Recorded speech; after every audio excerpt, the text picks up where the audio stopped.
Um, can you tell us what your position is within the university and how long you've held this position? Sure.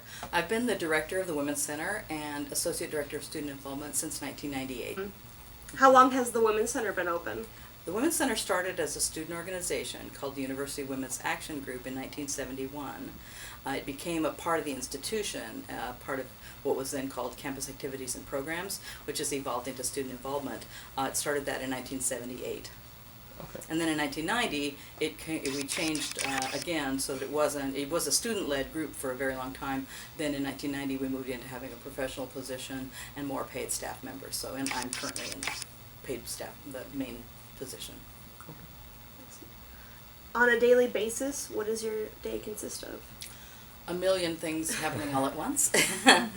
We do lots of things here. So a lot of issues, anything related to gender, we're there. So that's pretty much everything, right? So we do programming. We have counseling services here. So I am a counselor.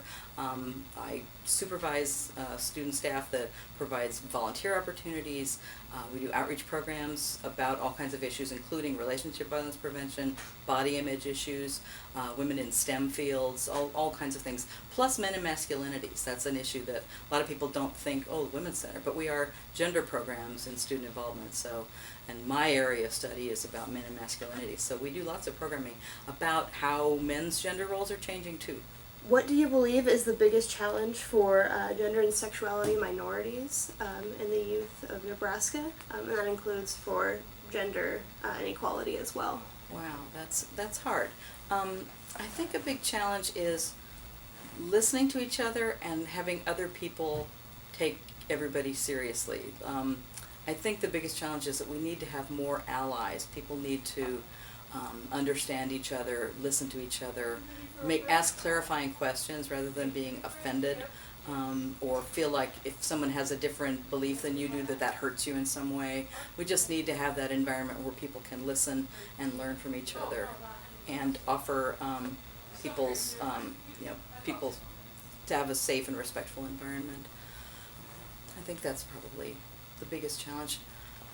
Also, I mean, just the fact that some of the laws in the state are, if you're LGBT, you can lose your job for no reason. They don't have to say anything else. So that's still, I mean, and housing, we don't have any protections for that.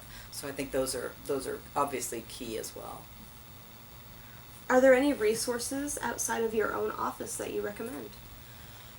For LGBT youth or people related to gender or what Both. in particular? Okay. Gender minorities and gender inequality Okay. and sexuality minorities. Well, Outlink is a community resource that's looking at LGBT issues.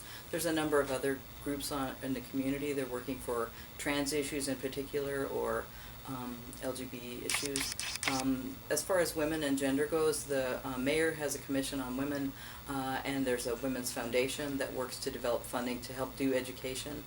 They created a film last year that was about the history of what women in Lincoln and Nebraska have done in terms of, in the 60s and 70s, all the rights that women in Nebraska have now that they wouldn't have had if women hadn't volunteered and moved in and lobbied for this. So lots of things. So sort of creating some history about what happened. So I think they do those sorts of things. And also they're the people that if you have an issue, they can bring it to the mayor and you can identify some change that needs to occur. Okay. And do you know the name of that film by chance? It's called Miles to Go. Miles to Go. And we have a copy of it in the Women's Center that people can check out. Okay. How have things changed since you've taken over your current position within gender inequality? Okay. Since 1998 when I Yes. started the job. What's changed in a big way is that students are much more aware of social justice issues.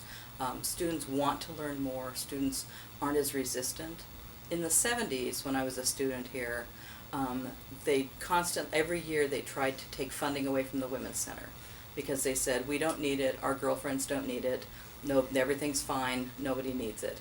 But obviously that wasn't the case because sexual assault was happening, discrimination in the classroom, all kinds of things were not happening. So flash forward to 1998, things are much better, right? We have women in administration and all that, but there's still sexual assault, there's still discrimination happening. So we still continued to try and lobby for things and educate and advocate for things to change.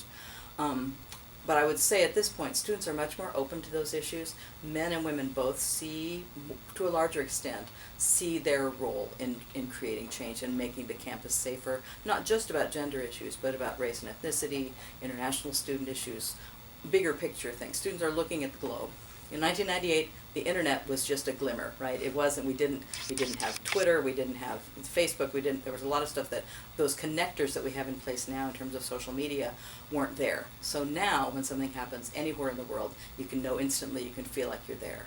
So that's a big change. Students have that more global vision than they did when I took this job.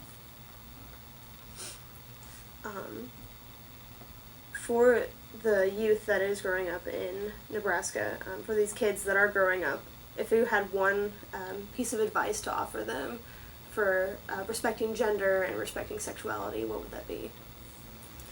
I would say read a lot, keep your mind open, realize that your experience isn't the only experience. And if you're a person who's being discriminated against, if you're feeling isolated and like you're the only one, you're not. Come to college, it's different. There's lots of places you can go and be with people who will listen to you and respect you. No matter what your beliefs is and what your background is, you can come and find a group of people to support you. So I would say just keep an open mind, look at listen to other people's life experiences. That's been the biggest teacher for me, is meeting people who are different from me, and instead of thinking, ooh, scary, I think, oh, interesting, tell me about that. How was that different? Where did you learn that? This is what I learned. I wonder why they're different. That kind of growth is really important.